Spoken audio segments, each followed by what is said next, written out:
finding the time to attend this seminar. This is the second of a series of seminars which has been organized by the Gamini Korea Foundation and in collaboration with the Margaret Institute. A series of seminars on development issues. Some of you may recall that the first seminar was held in May this year. It focused really on the future of Sri Lanka and the prospects for reaching the state which we described as very high human development. And at that seminar we examined the prerequisites for such a condition, for achieving such a condition. Today we are discussing one part of the critical issues that were raised in that seminar. We have Dr. Lloyd Fernandez with us. You have the theme of his presentation today.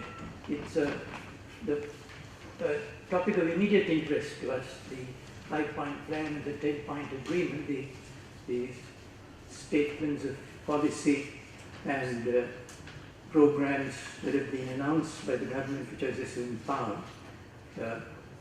Dr. Fernando today will address the issues relating to policy imperatives, to the criteria that must apply, criteria of good governance that must apply to the successful implementation of these policies and plans. I don't need to spend much time introducing Dr. Fernandez to you. All of you, I'm sure, know him. Probably many of you have worked together with him. I know him from the time that he joined the Ministry of Planning in the late 60s when Dr. Correa was the Secretary of Planning. Thereafter he had a distinguished professional career as an economist. He headed the planning department, he was Director General of Planning. Then he went as alternative director to the ADB and was a consultant to the ADB. He has thereafter been very active both with government and outside government in research institutions in this country. He is organizing and I think implementing a program of postgraduate studies in the Postgraduate Institute of Management. So we have with us someone who will be able to guide us through the main issues that relate to the policy imperatives. We have organized this session in two parts. What we intend to do is to have the first session lasting for about 30 to 45 minutes, where Dr. Fernando will make his presentation. We would break for tea for a short while. This is a suggestion that Dr. Fernando made. I was about to say, sans distinguished parliamentarians, but here we have one here. Mr. Ram Vikramaratne want to grace the occasion. And I'm also happy to see Mr. Yugunasekara. I don't think you need the introduction to him. So, this paper, Mr. Vikramaratne, was meant actually for parliamentarians, You see, you can't have wish lists and expect things to happen on their own. You see, there are opportunity costs which even little school children understand. You see, you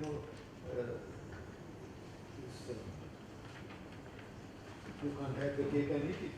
You see, and so given that, see, I thought I will, even though we teasingly call this presentation the 5-point plan of the UNP and the 10-point agreement, well, I am not going into details about it. You see, I leave it to you. What I am trying to do is to give you a framework with which you will be able to analyze. So I refer to them here and there with all due respect to the UNP. It's not a plan, it's a manifesto. And in the best instance, it's a wish list like all manifestos. So you have to subject it to the scrutiny of at least the well-known SWOT analysis to know whether you can really go on with those. Then the 10-point plan is also another wish list, you see, I think prepared in a hurry. So I will not go into those in detail, but I will refer to them as we go on. And then I will give you the framework to look at these manifestos very carefully. Now, my task is not to read out the paper. I hope you have seen the paper. It was sent to all of you, those people who had accepted the invitation. And I hope you have read it, because there is no alternative to that. You see, because all what I can do is to highlight some of the things, and that's what I'm going to do. You see, I won't take more than 20 to 25 minutes, after which we'll have a break, as Dr. Muthalika said, so that we can also in the corridor say, the man is talking rubbish, you see, and then come back here and then, we will listen to you.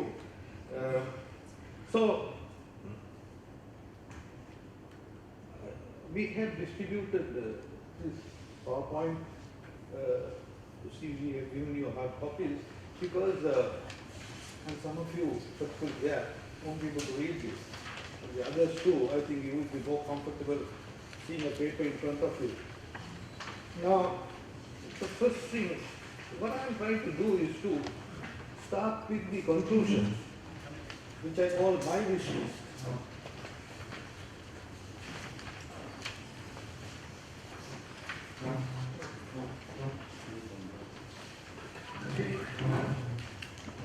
In my wish list, I start by talking about the need for a holistic approach to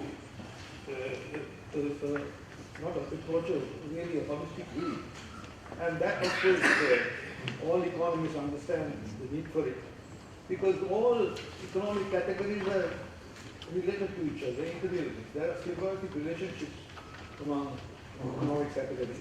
And this is very well known, where economists are concerned. Even though it has irritated some politicians, George Bush Sr., for instance, had said, give me a one-handed economist. They always talk of on the one hand and on the other. But we understand why it is so, you see. So, a holistic view, and we will get to that. Then the next point I'm making is a collective vision to march forward. A country such as ours, which is facing some structural problems, you see, need a long-term vision. A country like Malaysia, then a country such as successful like Korea, you see, develop these things. You see, of course, where the developed countries are concerned, you don't need that kind of a long-term vision, but then there is a vision, which is not formally written, and so a long-term vision is extremely important. It should be a collective vision. It's not something which is written in the back office of a party, political party. Well, they can write it, but then they have to test it with the people. So it's a collective vision we are talking about. Then there is a need for a coordinated approach to implementation, and that will come out when we look at the diagrams that are given to you. And then the most important thing is that I am a believer in planning.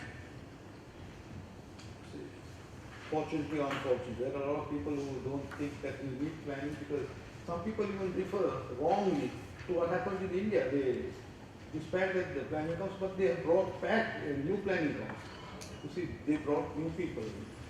But you see, countries such as ours cannot go on without the planning council, because see, we are saying that we need a holistic view, we need a coordinated approach to development, and that cannot happen without a planning council, with the leadership of a person who can really push things through. Then, good governance. The most important thing is that good governance is concerned, it comes out very often as a kind of a ethical or a moral issue. It's much more than that. To us economists, it is the foundation of development. And I will talk about it later. You see, all the principles of good governance work as technical imperatives of development. You can contest this statement. I've been saying this over and over again. They are technical imperatives of development. Without that, you cannot have development. That is the point that I am making. And ultimately, in the final analysis, we need a strong, competent public service. You go nowhere without it. I'll get back to it later on. I mean, you have to only look at countries like Singapore, look at countries like South Korea, see, even Malaysia now. So those countries are forged ahead with a very competent, strong public service.